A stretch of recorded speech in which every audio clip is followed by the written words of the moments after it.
Now, hereafter, we would go on to one of the intellectual common man of Jammu, Mr. Jagmohan Sharma, who is an engineer of resort, engineer of repute, and he is worked pan-India, and he's been a very non-controversial person, and he's a total intellectual, non-religious, non-political, and he represents the view of a common man of Jammu. But before he goes there, I would like to welcome Major General Govardhan Singh Jamwal, who joined us late.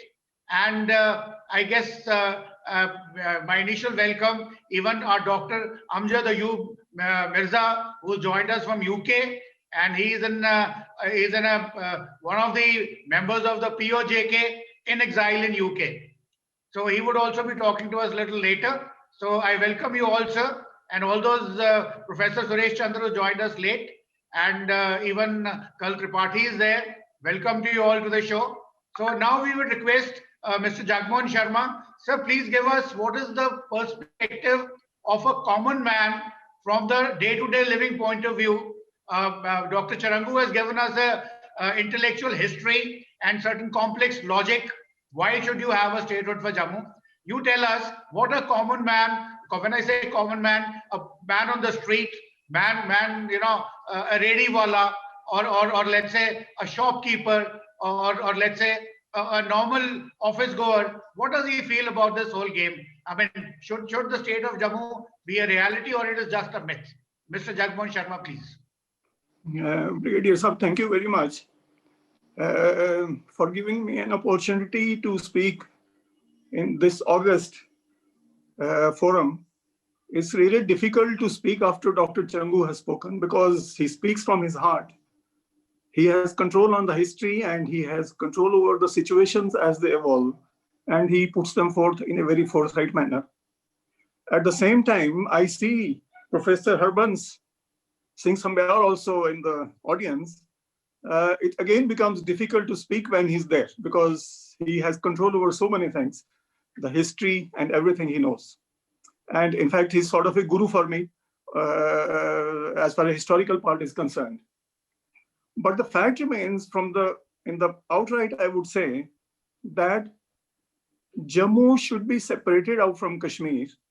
Rather, it should be de-hyphenated from Kashmir. There are so many reasons for it. And I'll relate a very interesting anecdote. Two things I'll tell you, very interesting. In 1971-72, when I was still a teenager, a hockey team from J&K colleges together, they went to play in Punjab, some kind of a tournament. And when they returned from there, they had lost the game with 21 goals. So a very young Sardarji, a captain of the team from Jammu, when he was asked about it, he was very candid. He said, you know what? We were well trained, we were prepared for it, we went for the game. But the problem actually was that we never fought together the Punjab team, because that is the team that which defeated them. We sort of played amongst each other. Jammu boys playing against Kashmir boys, and Kashmir boys playing against Jammu boys. And there was no real fight with Punjab. So we lost with 21 goals. Now I'll fast forward to 2020. Recently, because the audience is international in that sense, and maybe they'll understand it or not, unless they are Indians and they know India well, but then this is what happened.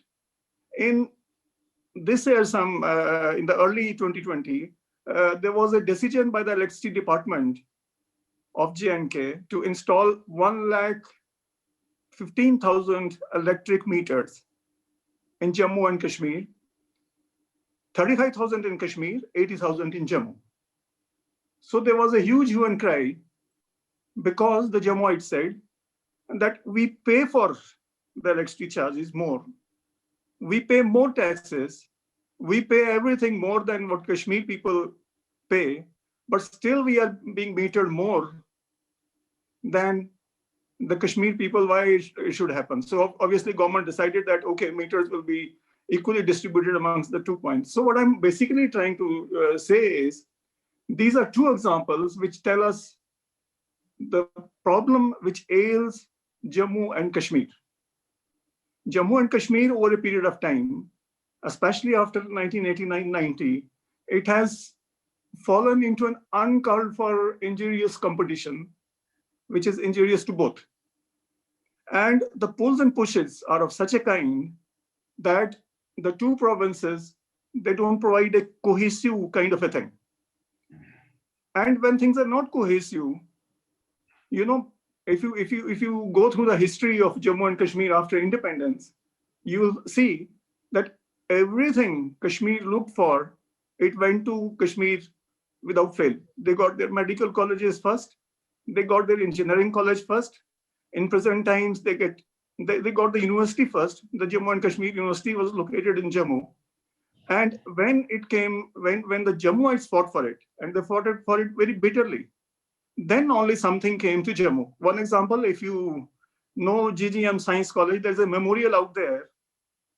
In that place, three students were killed because they were looking for a university in Jammu, an agriculture college in Jammu, and a technical college in Jammu. This was way back in 1960 somewhere, 66, 67 probably. And one of the leaders who led that agitation that time was Professor Bhim Singh, who was himself a student, surprisingly. Now, come back to somewhere 80s. 5 people died in Kishtwar. You know for what? Fighting for a college. They wanted a college for Kishtwar, which was not being given to them. By whom? Because basically the administration, the political dispensation was generally Kashmiri. So I'm not talking about 89, 90, I'm talking of an era which was much before that. So every time, whenever Jammuites wanted to have something, they had to fight for it. I'll give you another interesting example. In 60s up to 70s, we have a public distribution system. In Kashmir, every family member would get 20 kgs of rice per person at 20 paise a kg, a kilo, a sare those days, it was not kilogram, sare. Later on, the kilogram thing came in. And while in Jammu, it was 80 paise and only 5 kgs was given to every person in a family. So see, the discrimination started from there. And one interesting thing about it is the Prime Minister of Jammu and Kashmir, when he was asked about it, because that time Jammu and Kashmir had Prime Minister in Bakshibullah Muhammad, when he was asked about this difference, he said, because Jammuites, you are already Indians, it is the Kashmiri people who have to be Indianized. So naturally, they have to be compensated like this. Now, we must also understand one very important thing. What is Jammu? People who live in Jammu or belong to Jammu, they will, I mean, it's a very common thing for them. But for people who are basically the international audience, I would like to say that today, Jammu is a home to all the major religions of the world. We have Hindus, Muslims, Sikhs, Christians, Jains, Buddhists, tribes, Gujars, Bakrwals, Gaddis. It's home to lakhs of Kashmiri Hindus and Pandits who escaped from the valley of Kashmir consequent to escalating terrorist activities of 1989 and 90. There were some, I would say, nationalist Sikhs and Muslims also who escaped from there and settled here in Jammu. Then steadily, when 89-90 escalated, there were Kashmiri Muslims, normal Kashmiri Muslims who didn't have that kind of a threat perception probably. They made Jammu their second home and they also came and settled here. And I don't know how many of them settled in Kashmir via the Roshni Act. Roshni Act is again a different kind of thing. Brigadier Sir will understand it.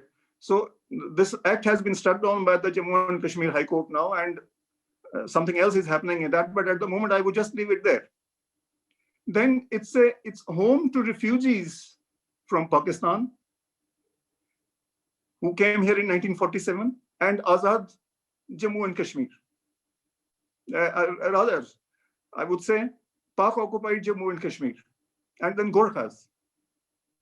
And added to that, whether you like it or not, you have Bangladeshis and Rohingya refugees who are also living here, they are living here wonderfully.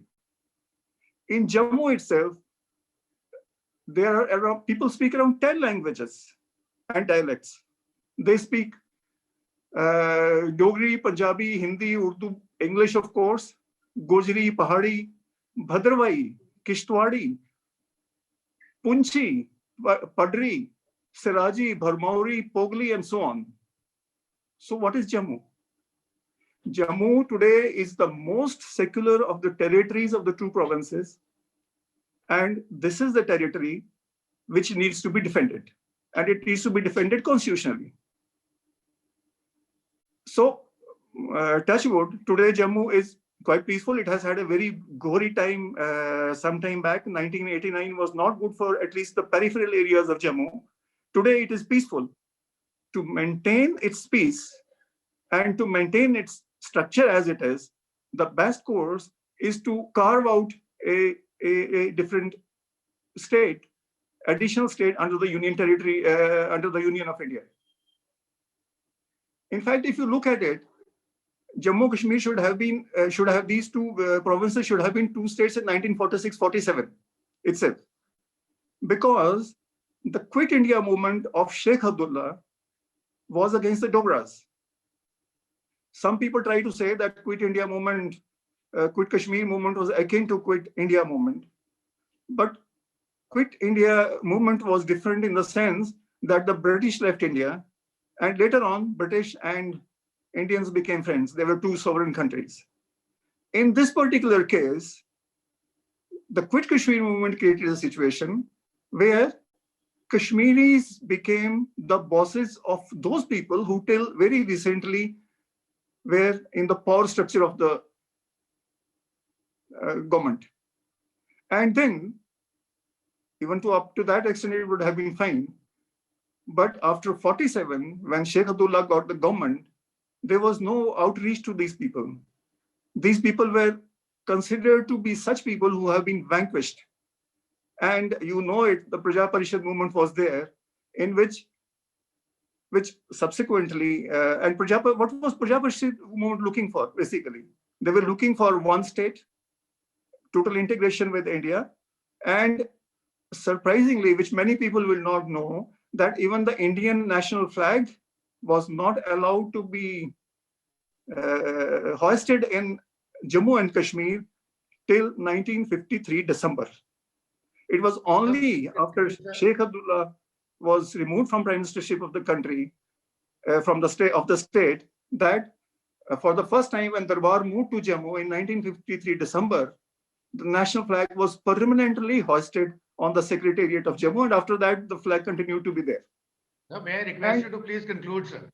I'm just concluding. Now, and incidentally, I'll give me 2 minutes, and rather 3-4 minutes. One person who saw this coming was Dr. Karan Singh. He constantly, regularly wrote to the Prime Minister of India, Jawaharlal Nehru, that at least what you could probably provide to the people of Jammu is some kind of a provincial autonomy, so that their voice is heard. But that was never. He wrote so many times. Professor Sambyal will tell you, he wrote so many times. He constantly argued with them, but that never happened. And to conclude, why Jammu should be a state? Because then the destiny of Jammu will be guided by the people of Jammu. It will not be.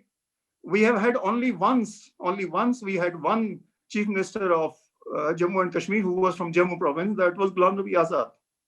For all said and done, he diverted he remained chief minister only for 2.5 years.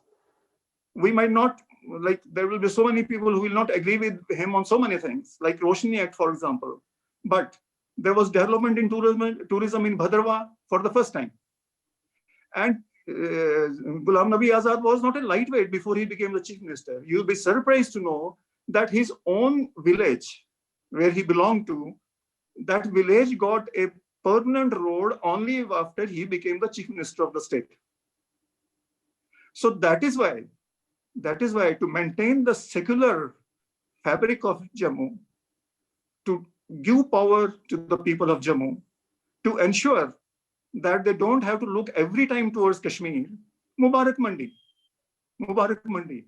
Isn't it a shame that basically that such an iconic place of the Jammu pride or Dogra pride or whatever you call, we have to look towards some other people to get it restored. And there are so many forts, there are so many tourist circuits where we can always have our people divert attention to, and that will certainly give employment opportunities to people, the youth of Jammu. Thank you very much, Brigadier Saab. There was so much to be told, but since you say the time is not there, thank you very much. Thank you very much to everybody who is listening. Thank you. Thank you, Mr. Jagmohan Sharma. Thank you for your insight. Please like and subscribe.